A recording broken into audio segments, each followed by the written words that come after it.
በፊት ነበረ በተለይም በኮቪድ ሰዓት ከጎን ያሉ በጎ የሚያስቡ ሰዎች ለምን አትጀምሪም አንቺ ዩቲዩብ ቻናል የሚል ሀሳብ አቅርበውልኝ ነበር።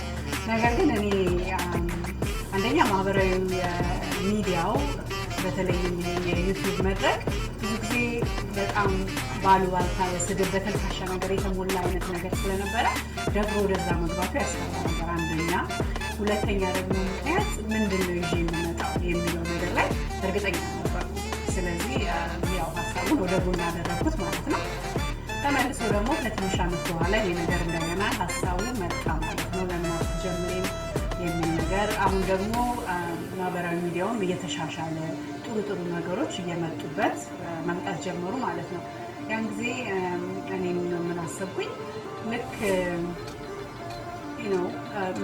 ጥሩ ያልሆኑ ነገሮች እንደሚነገሩበት ሁሉ ሶሻል ሚዲያ ወይም ማህበራዊ ሚዲያ ካወቅንበት ጥሩ በረከት ነው። ቴክኖሎጂ የሰጠን የዘመኑ ቴክኖሎጂ የሰጠን ጥሩ በረከት ነው። ስለዚህ በዚያው መጠን ደግሞ መልካም ነገር ማየት የሚፈልጉ አድማጮችም ወይም ተመልካቾችም እንዳሉ ተረዳው ማለት ነው እና በዛ ምክንያት ለመመለስ ላስብበት ወሰንኩ ነገሩ።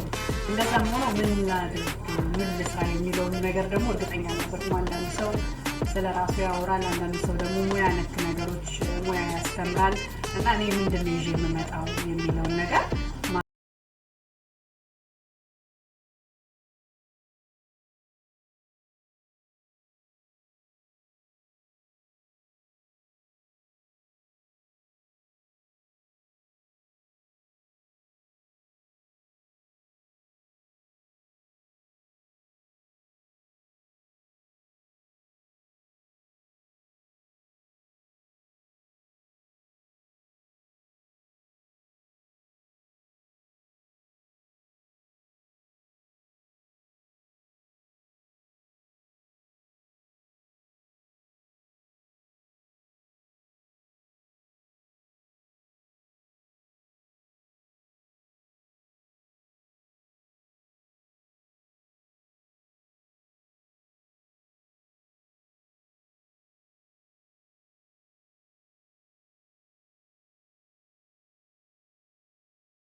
ያስፈልጋል። ቅድም እንዳልኩት ደግሞ በማህበራዊ ጉዳዮች በተለይም በልጆች አስተዳደግ፣ በትምህርት ቤት ከዛ ጋር የተያዙ ብዙ ነገሮች አሉ አሁን ፊት ለፊት እየመጡ ያሉ የምናያቸው ነገሮች። ስለዚህ ያንን የመሳሰሉ ነገሮችን ለመቅረፍ ግዴታ መነጋገር መወያየት በጣም ቁልፍ የሆነ ነገር ነው ብዬ ስለማስብ በዚህ ዝግጅት ያንን መድረክ መፍጠር ነው የምፈልገው።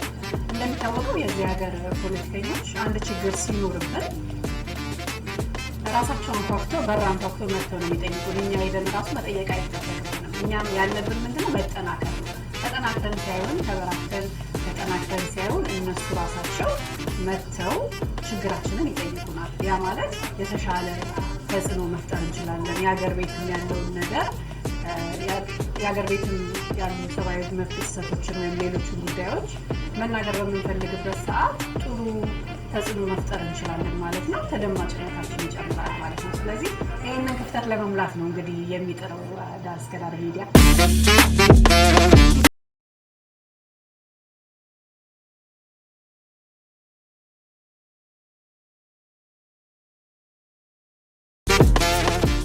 የዝግጅቱን ይዘት በተመለከተ በተቻለ መጠን ማንኛውም ኢትዮጵያዊ ሊረዳው የሚችለው ወይም ሪሌት ሊያደርግ የሚችል ነገር ቢሆን ደስ ይለኛል እንጂ እኔ ለምሳሌ አሁን እዚህ የተመቻቸ ጥሩ ሀገር እየኖርኩኝ ዝም ብዬ አንድ ሞል ውስጥ ሄጄ የሆነ ቆንጆ ሽቶ አውጥቼ በቃ የኔ ይህንን ሽቶ ካልተቀባሽ ነው ምንም ኖርሽ አይባልም የሚል አይነት ይዘት ያለው ወይም ደግሞ በባዶ ቃላት የተሞላ ተስፋ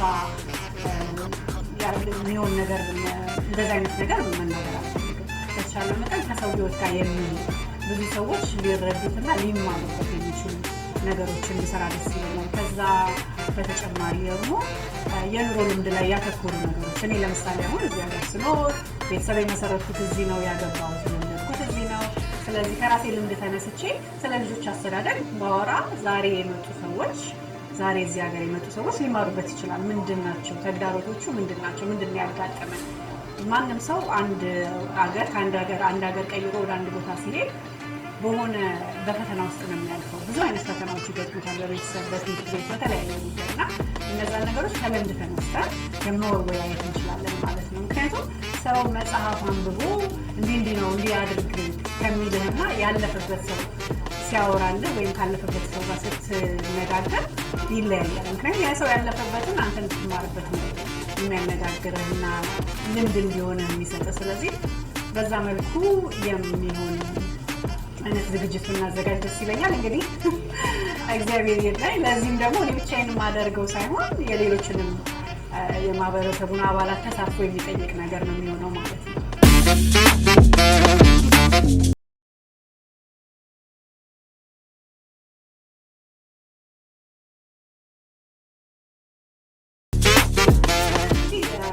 እስካሁን ድረስ በተጠየቁት ጥያቄዎች በተቻለ መጠን የዝግጅቱን ይዘት ለማስረዳት የሞከርኩኝ ይመስለኛል።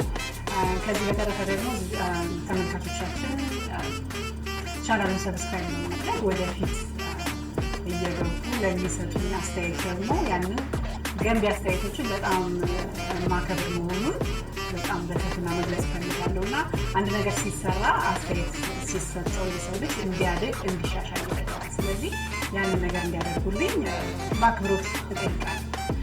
በተጨማሪ አሁን ቅድም እንደተናገርኩት ይሄ ሀሳብ ሲጸነስ ጀምሮ ከኔ የበለጠ ሌሎች ሰዎች ናቸው በእኔ አምነው ይህንን ነገር ልትሰሪ ይገባል፣ ብዙ ነገር መስራት ትችያለሽ ብለው ያመኑትን ሰዎች ማመስገን እፈልጋለሁ። እውነት እኔ በራሴ ከማምነው የበለጠ እነሱ በእኔ አምነው መስራት አለብሽ፣ በምትፈልጊው ነገር እናግዝሻለን ብለው በሀሳብም የተለያዩ ነገሮችን ለዚህ የሚያስፈልጉ ነገሮችን በማቅረብም የተባበሩኝን ሰዎች በጣም ከልቤ ነው መስገን እፈልጋለሁ ስላመኑብኝ።